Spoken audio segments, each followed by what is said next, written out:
Le manque de graisse corporelle et la diminution de la masse musculaire ont probablement aggravé la douleur. En prison, Shane s'est vanté d'avoir pleuré devant le juge et a déclaré « Je suis vraiment désolé pour la façon dont Gavin a été traité ».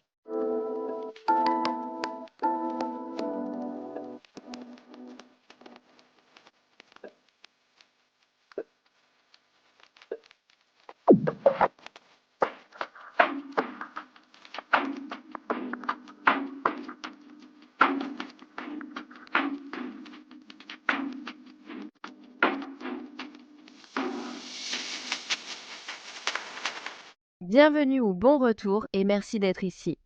Je suis Cassie et voici Un Monde Maléfique, si vous n'avez pas encore découvert Un Monde Maléfique sur Patreon. Et si vous voulez avoir accès à plus de 70 vidéos exclusives avec de nouvelles ajoutées chaque mois, assurez-vous d'aller voir ça maintenant en utilisant le lien dans la description ci-dessous. L'histoire que j'ai pour vous aujourd'hui concerne un petit garçon dont la belle-mère et le père ont décidé qu'il n'était rien d'autre qu'un fardeau. Un fardeau qui leur rappelait trop sa mère biologique. Ceci est l'histoire de Gavin Peterson.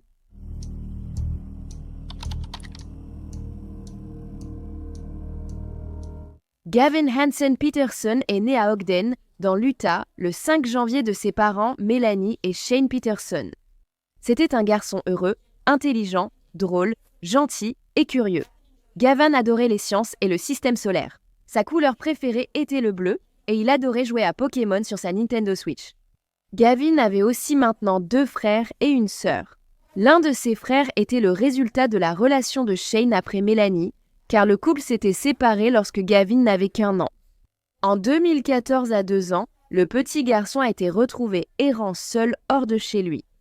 Lorsque les policiers sont arrivés et sont entrés dans la maison, ils ont trouvé de la marijuana dans une pipe sur une étagère et Melanie a été inculpée pour cela. Quelques mois plus tard, elle a plaidé coupable d'avoir exposé un enfant à des drogues ou du matériel associé et a été condamnée à une mise à l'épreuve. La mère de Gavin a pris sa mise à l'épreuve très au sérieux. Elle a achevé son service communautaire et ses programmes de santé mentale et de lutte contre la toxicomanie mi-2015. Elle avait un emploi stable et avait suivi toutes les demandes des tribunaux. Mais quoi qu'il en soit, la mère ne retrouverait jamais la garde légale de ses 3 enfants. Après avoir été retirés à leur mère, Gavin et ses 2 frères et sœurs aînés ont été envoyés vivre chez leur père, Shane Peterson, et sa nouvelle épouse qui s'appelait Nicole Scott. Nicole n'aimait pas du tout l'ex-femme de Shane, Melanie, et elle le faisait bien savoir. Ce ressentiment envers l'ex-femme de Shane a aussi influencé la vision de Nicole sur les enfants. Ils étaient un rappel constant de son ancienne vie, cette vie qu'il avait osé avoir avant elle. Même si Melanie n'a jamais récupéré la garde de ses enfants, elle conservait des droits de visite. Chaque fois que c'était son tour d'avoir les enfants, Gavin courait vers elle, très excité. Mais ses 2 aînés, Melanie et Tyler, ne semblaient jamais vouloir voir leur mère. Selon Melanie, son père et sa belle-mère l'avaient manipulée pour qu'elle déteste sa mère, et elle a coupé tout contact avec elle. Pendant les 2 premières années où Gavin et ses frères et sœurs ont vécu avec leur père, tout semblait aller bien. Fin 2018, quand Melanie a eu 13 ans, elle a dit qu'elle ressemblait plus à sa mère. Cela a poussé Nicole à commencer à en vouloir à l'adolescente et elle s'est mise à lui crier dessus plus souvent et à l'appeler par des noms horribles. La situation est vite devenue si grave que Melanie devait demander la permission à sa belle-mère pour se doucher ou aller aux toilettes. Une fois, Nicole est même allée jusqu'à raser la tête de Melanie pour la punir d'avoir brossé ses propres cheveux. Melanie a également commencé à passer de longues heures dehors, car elle était obligée de faire le jardinage chez son père et chez son arrière-grand-mère, qui habitait de l'autre côté de la route. Melanie faisait pratiquement toutes les tâches ménagères de la maison. Et il n'a pas fallu longtemps avant que sa belle-mère, Nicole, commence aussi à la priver de nourriture. Quand on la nourrissait de temps en temps, on lui donnait du pain avec de la moutarde parce que Nicole savait que Melanie détestait la moutarde. Nicole a même commencé à surveiller Melanie avec des caméras installées dans toute la maison. Elle enfermait aussi l'adolescente dans sa chambre pendant la journée. Parfois, elle attachait même Melanie au lit avec des colliers de serrage. Ils m'ont manipulée pour que je déteste ma mère. Melanie Peterson dit qu'elle vivait dans un monde d'isolement sous le toit de son père, Shane Peterson, et de sa belle-mère, Nicole Scott. Elle m'insultait tous les jours. Les violences émotionnelles et physiques ont commencé à la fin de 2018 quand elle avait environ 13 ans. Mélanie décrit des détails troublants, comme la fois où Nicole lui aurait rasé la tête en guise de punition pour s'être brossé les cheveux. Je me concentrais alors principalement sur ma survie. Mais ce n'était que le début. Il me faisait mourir de faim jusqu'à ce que je sois vraiment maigre. Mélanie dit qu'on la nourrissait 1 à 2 fois par jour avec la même nourriture que son petit frère Gavin, qui serait mort de faim selon les procureurs. La même chose que Gavin, Frédéric Fruster. Mélanie dit que Nicole ajoutait de la moutarde parce que les enfants détestaient ça. Je suis arrivée là-bas. Elle affirme également avoir été enfermée dans une chambre. Nicole surveillait chacun de ses mouvements avec la caméra. À un moment donné, elle l'a attachée au lit avec des colliers de serrage. Il m'attachait les chevilles et elle disait que si je bougeais, elle me frapperait encore et encore. Mélanie dit que Nicole la battait avec une ceinture ou une cuillère en bois. Pendant que tout cela se passait, le père de Mélanie, Shane, faisait semblant de ne rien savoir, ou parfois il regardait et participait même aux punitions. Tyler, le frère aîné de Mélanie, était aussi poussé à la battre, bien qu'ils aient été très proches auparavant. À cette époque, Gavin n'était pas punie aussi sévèrement que sa sœur. À la place, elle était punie chaque fois que son frère faisait une bêtise. En mars 2019, une amie inquiète à qui Mélanie s'était confiée en parla à une conseillère scolaire au sujet des abus qui se produisaient. Les services de protection de l'enfance ont rapidement été contactés et une assistante sociale a interrogé Mélanie. Au début, l'adolescente lui a dit qu'elle allait bien parce qu'elle avait peur que son père et sa belle-mère se vengent d'elle. Elle a finalement raconté toute la vérité à l'assistante sociale. Bien que Mélanie ait confié à l'assistante sociale qu'elle était, je cite, terrifiée à l'idée de rentrer chez elle, elle y a pourtant été renvoyée. Incroyable. Au lieu de placer Mélanie et ses frères et sœurs dans un autre foyer, un foyer plus sûr, un plan de sécurité a été mis en place à la place. Ils m'ont essentiellement dit qu'ils ne pouvaient rien faire. Je leur ai dit que j'étais terrifiée à l'idée de retourner avec eux. Mélanie explique qu'un plan de sécurité a été instauré et que Nicole ne pouvait pas rester seule avec elle. Je me souviens qu'elle a dit à Hayden qu'elle voulait me tuer. La protection de l'enfance a décidé que Mélanie irait chez son arrière-grand-mère, en face, jusqu'au retour de Shane du travail chaque jour. C'était en quelque sorte leur solution. Mais dis-moi en quoi cela a du sens, surtout que Shane est complice de toutes les violences. Ce plan ayant été jugé une solution par la protection de l'enfance, le dossier a été clôturé 1 mois plus tard. Dès lors, la maltraitance de Mélanie par Nicole n'a fait qu'empirer, ce qui était inévitable. En avril 2019 lassée, l'adolescente a décidé de fuguer de chez elle. Mais Shane et Nicole l'ont retrouvée en train de marcher près d'une station-service peu de temps après. Une fois dans la voiture avec son père et sa belle-mère, Nicole a commencé à étrangler Mélanie. L'adolescente a déclaré avoir l'impression de mourir. Puis, un jour de mai, Mélanie était dehors en train de faire du jardinage lorsqu'elle a accidentellement roulé sur l'arroseur avec la tondeuse à gazon et l'a cassé. Elle redoutait ce qui arriverait si Nicole le découvrait. À ce moment, sa belle-mère dormait, mais son père était réveillé à la maison. Il a dit à Mélanie de monter dans la voiture et elle pensait qu'ils allaient à la quincaillerie pour en acheter un de remplacement. Mais au lieu de faire cela, Shane a conduit Mélanie chez sa mère et l'a déposée là-bas. À partir de ce jour-là, Mélanie a de nouveau vécu avec sa mère. Un jour, Mélanie a raconté à sa mère ce qui se passait chez Shane. Mélanie a appelé le numéro non urgent du shérif du comté de Weber et l'affaire a été transmise à la protection de l'enfance. Lorsqu'une détective a ensuite parlé avec Mélanie et Mélanie, il a dit à la mère que parfois il y avait une éducation trop stricte comme celle de Shane et parfois une éducation trop laxiste comme la sienne. Et qu'il ne pouvait pas simplement arrêter quelqu'un pour avoir fait une mauvaise coupe de cheveux. En faisant référence au moment où Nicole avait rasé la tête de Mélanie, l'agent du département des services à l'enfance et à la famille a également dit à la mère qu'il n'y avait rien à faire car il n'y avait aucune preuve. Et cela, même s'ils avaient repris une photo d'un bleu de la taille d'une balle de golf sur la jambe de Mélanie, qu'elle disait avoir été causée par Nicole.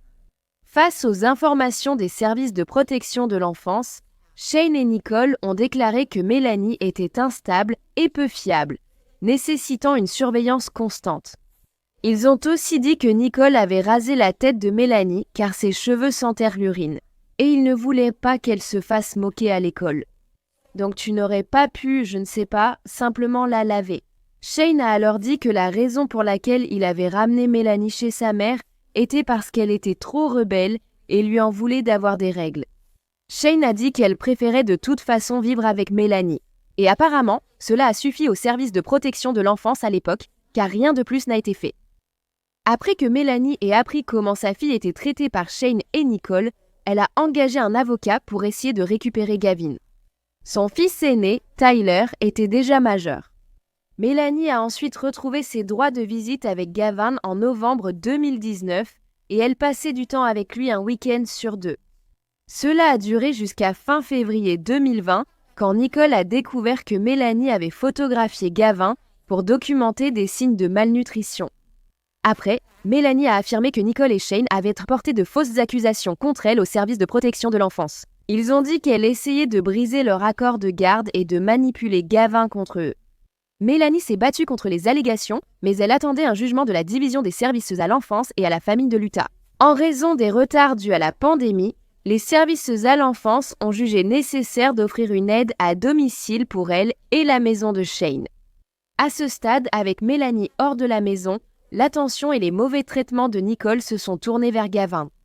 Gavin devait maintenant faire toutes les tâches à l'intérieur et à l'extérieur de la maison, comme sa sœur en était auparavant responsable. Après qu'il ait terminé tout son travail, Nicole lui donnait un morceau de pain avec de la moutarde dessus et un tiers de tasse d'eau. Mais elle ne lui donnait pas à manger tous les jours, seulement si elle estimait qu'il l'avait mérité. Inutile de dire qu'il a commencé à perdre du poids très rapidement et il n'a pas fallu longtemps avant que ses côtes ne deviennent visibles. En août 2020, la protection de l'enfance a reçu un signalement sur le traitement de Gavin chez son père. Cependant, les informations ne répondèrent pas aux critères exigés par la loi de l'État de l'Utah pour ouvrir une enquête. Mais elle a toutefois été transmise à l'intervenante à domicile de la famille, qui s'occupait actuellement du dossier. En mai 2021, la famille Peterson avait terminé avec succès ses services à domicile et un juge a clos le dossier. À l'école, les employés de la cantine remarquaient que Gavin demandait seulement de l'eau au déjeuner. Ensuite, il restait debout près de la poubelle pendant tout le reste du temps. Il attendait que tout le monde quitte la cantine, puis il fouillait dans la poubelle pour trouver des restes. Gavin a fini par dire à une employée de la cantine, appelée Jen, qu'il avait faim depuis plusieurs jours mais qu'il n'avait pas d'argent pour s'acheter à manger. Alors Jean et d'autres membres du personnel ont commencé à l'aider à payer ses repas. Cependant, lorsque Nicole l'a appris, elle s'est rendue à l'école et a commencé à crier sur les employés, leur disant qu'il ferait mieux de ne pas nourrir Gavin. Même après cela, il continuait quand même à lui donner de la nourriture en cachette. Peu de temps après cet incident, Gavin est revenu à l'école avec une dent ébréchée. En septembre 2022, un appel a été passé au service de protection de l'enfance par quelqu'un qui s'inquiétait du bien-être de Gavin. Mais une fois de plus, un employé de la ligne d'assistance a décidé que cela ne remplissait pas les critères pour ouvrir une enquête.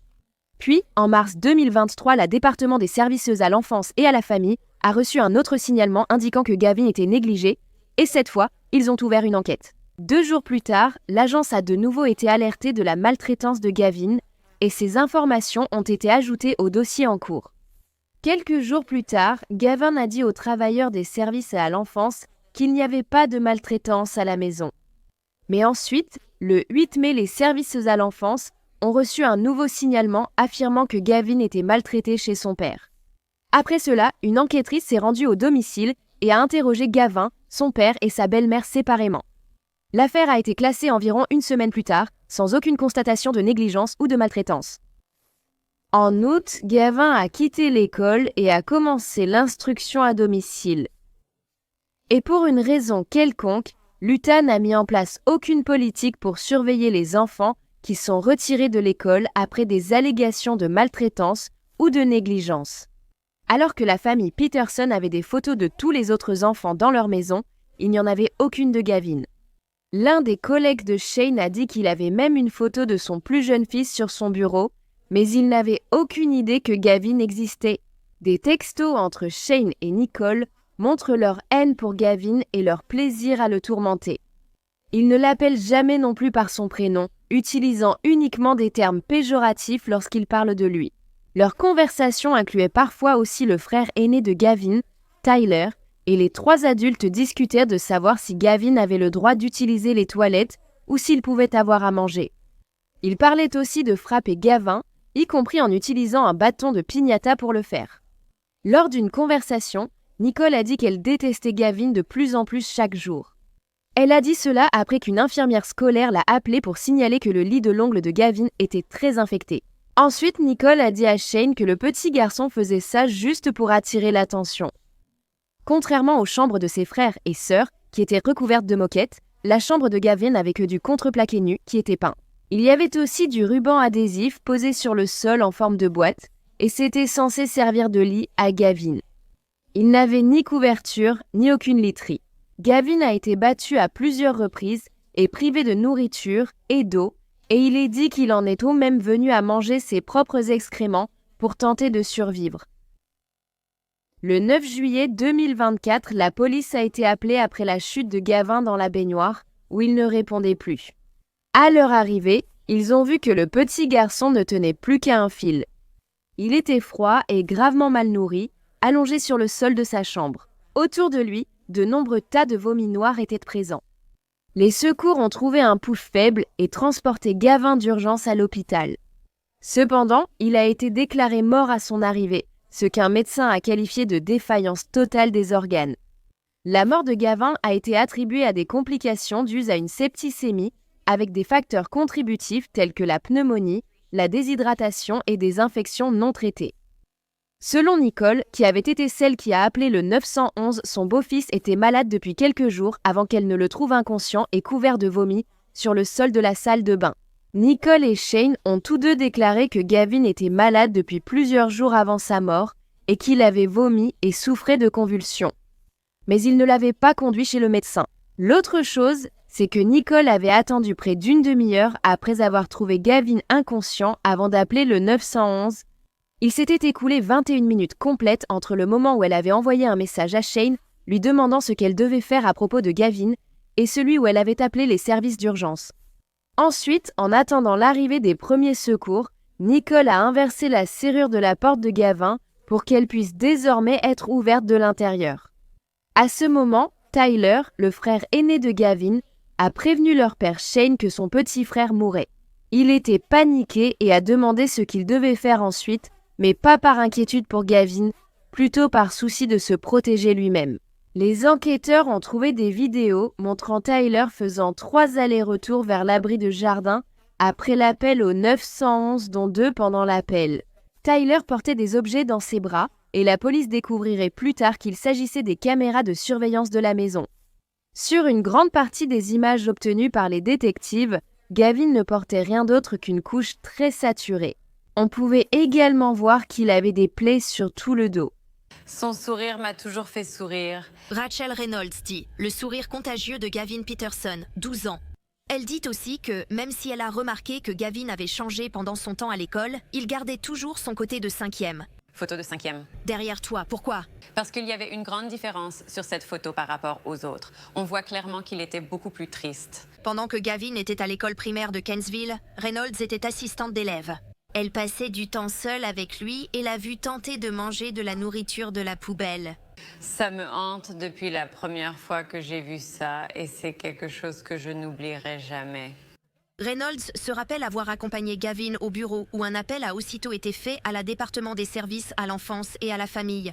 Elle affirme que ce souvenir la blesse encore aujourd'hui. C'était en hiver et il se retourne depuis son siège, il me sourit et il me dit « Mademoiselle Rachel, est-ce que c'est grave ?» Et il m'a montré ses mains, elles étaient enflées. Ses doigts étaient gonflés parce qu'il s'était manifestement arraché la peau autour des ongles et ils avaient l'air infectés. Est-ce que cela ressemblait à de l'automutilation? À quoi cela ressemblait-il pour vous? Cela m'a paru comme un tic nerveux chez quelqu'un. Elle se triturait les doigts comme quand on a un bout de peau ou quelque chose comme ça. Elle tirait dessus et c'était chaque doigt. Dit-elle. Rien n'est ressorti de l'appel téléphonique au service de protection de l'enfance ce jour-là et elle ressent la même chose pour d'autres appels et signalements à l'agence, dit Reynolds. L'inquiétude a augmenté quand Gavin a été retiré de l'école. Est-ce que quelqu'un lui donne à manger? Est-ce que quelqu'un le nourrit? Il y avait des collègues qui connaissaient des enfants de son quartier et qui demandaient « Tu l'as vu? Est-ce que quelqu'un l'a vu? Quelqu'un l'a-t-il vu cet été? » Depuis le dernier jour d'école, à ma connaissance, personne ne l'a vu. Certains d'entre vous ont essayé de prendre des nouvelles? Oui, et aucune réponse. Non, j'aurais aimé que les appels à l'aide soient entendus. Nicole, Tyler et Shane ont été arrêtés et inculpés pour la mort de Gavin, puis détenu sans possibilité de libération sous caution. En avril 2025, Nicole a plaidé coupable et a écopé de 15 ans à la perpétuité pour meurtre, ainsi que de 5 peines de 1 à 15 ans pour agression aggravée et obstruction à la justice. Elle a également été condamnée à une peine de 0 à 5 ans pour mise en danger d'un enfant et à 1 an de prison pour possession ou usage d'une substance contrôlée. Le juge a ordonné que les peines soient purgées consécutivement, ce qui signifie que Nicole restera en prison pendant au moins 20 ans. C'est à moi, c'est mon tour de parler. Je crois que ça s'est vraiment passé comme ça. Elle essayait de survivre. Alors qu'un juge décrivait l'horrible famine et la torture subie par Gavin Peterson, âgée de 12 ans, sa belle-mère, Nicole Lee Scott, tentait de nier les conclusions troublantes de l'enquête. Gavin est mort dans ma voiture. J'aurais dû mieux m'occuper de lui. Le juge a également décrit les actes de Nicole comme étant similaires à ce qui s'est passé pendant la Seconde Guerre mondiale dans les camps de concentration. Au tribunal, Mélanie, la sœur aînée de Gavin, a déclaré « Mon petit frère comptait tant pour moi ». Alors, apprendre ce qui lui est arrivé m'a vraiment bouleversée, émotionnellement. Je me réveille chaque jour remplie de colère et de tristesse parce que Gavin ne peut pas être à la maison avec sa vraie famille. Elle a dit que Gavin était unique en son genre et qu'il méritait la vie qu'on lui a enlevée. Elle a dit qu'elle ne pardonnera jamais à Nicole ni à son père, Shane, et qu'elle pleurera Gavin avec sa famille pour le reste de leur vie. Mélanie a ensuite demandé au juge de ne donner ni à son père ni à Nicole la chance d'avoir une vie normale. Shane Peterson a également plaidé coupable des accusations portées contre lui. Et le 6 mai 2025, il a été condamné à une peine de 8 ans à la prison à vie, ce qui était la peine maximale possible. Avant de le condamner, le juge a adressé quelques mots au père. Gavin était très probablement conscient du fait qu'il y avait de la nourriture et que le reste de la famille mangeait. Il a probablement aussi senti l'odeur de la nourriture qu'il mangeait. Il est probable que cela lui ait causé une grande angoisse et détresse. Une manifestation courante de la faim à un stade avancé est la capacité de surmonter le dégoût et de manger des choses non comestibles dans une tentative de se maintenir en vie. Compte tenu des abus psychologiques que Gavin a subis, comme l'isolement des autres enfants à l'école, l'absence de tout contact extérieur, la restriction à sa chambre, la surveillance constante par des caméras, l'interdiction de porter des vêtements, l'obligation de porter des couches, la privation d'amour et de soins médicaux, tout cela aurait eu un impact profond sur sa psyché. D'après les témoignages des contacts scolaires, il s'agissait d'un enfant essentiellement normal qui a été poussé jusqu'à un point de rupture psychologique. Il aurait été conscient de ce qui se passait, il aurait compris que c'était mal et que les adultes dans sa vie sur qui il aurait dû pouvoir compter pour tout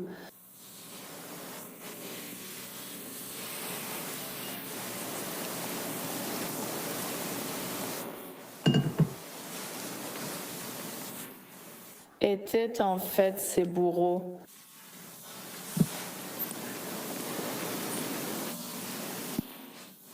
Il ne fait aucun doute que Gavin a ressenti une douleur physique avant sa mort ultime. Son corps était criblé de preuves qu'il avait été battu à plusieurs reprises. Le manque de graisse corporelle et la diminution de la masse musculaire ont probablement aggravé la douleur. Et je peux vous dire que c'est en partie pour cette raison que l'État a gardé sa présentation courte afin de résumer les blessures physiques identifiées chez Gavin. Son état de malnutrition et les antécédents recueillis confirment qu'il a enduré des actes de torture infantile pendant des jours et des semaines, voire des mois, menant à sa mort. Il aurait été conscient de ce qui se passait, de ce qu'il ressentait et vers qui il aurait dû pouvoir se tourner pour recevoir des soins et du soutien. Il aurait eu tellement faim qu'il aurait été prêt à risquer des conséquences physiques connues pour obtenir la moindre nourriture, pour rester en vie et surmonter le dégoût inné d'ingérer des excréments. Il aurait ressenti de la peur, de la tristesse et de la douleur. De plus, ses frères et sœurs auraient subi un traumatisme psychologique du fait d'avoir été dans ce même environnement.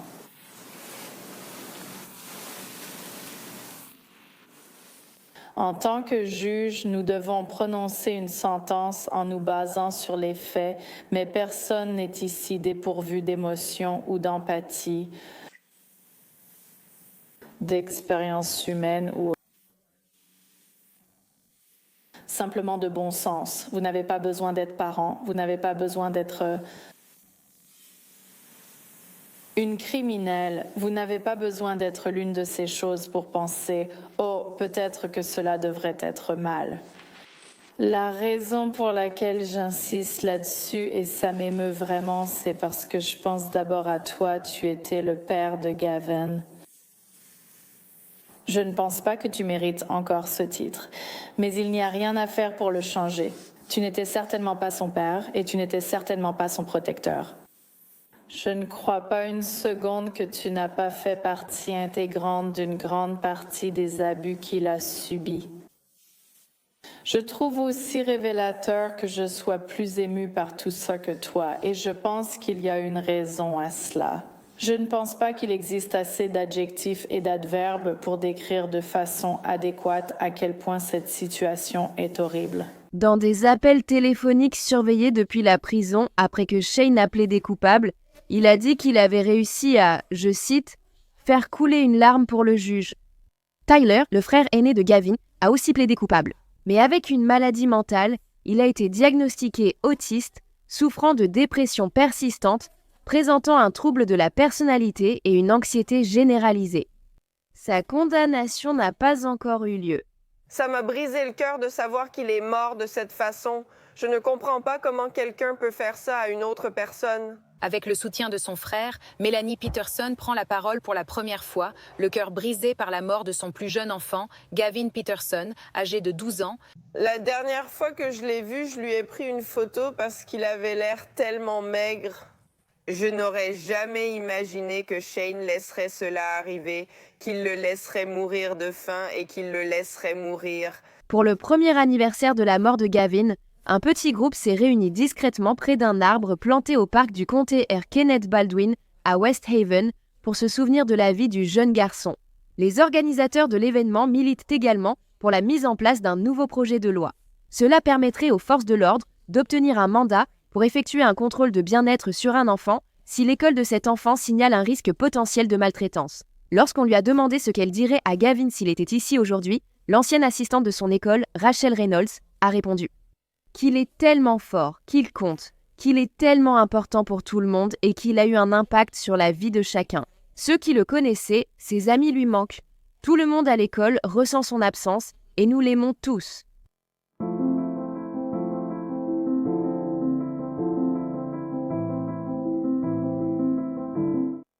Merci d'avoir écouté l'histoire de Gavin aujourd'hui. Je n'arrive pas à croire que plusieurs personnes aient vu ce jeune garçon manger dans une poubelle et dépérir lentement. Pourtant, les services de protection de l'enfance n'ont jamais estimé devoir le retirer de chez son père et sa belle-mère. Sans parler du fait que sa grande sœur avait déjà dit à plusieurs adultes qu'elle avait elle aussi été maltraitée à la maison. C'est scandaleux et ça n'a aucun sens. Qu'en penses-tu de cette affaire? Si tu aimes les histoires criminelles, abonne-toi et active les notifications ci-dessous pour les entendre racontées par moi. Ainsi, tu seras informé dès qu'une nouvelle vidéo est en ligne, soit au moins 2 fois par semaine. Merci d'avoir regardé Un Monde Maléfique. À la prochaine, prenez soin de vous. Salut tout le monde.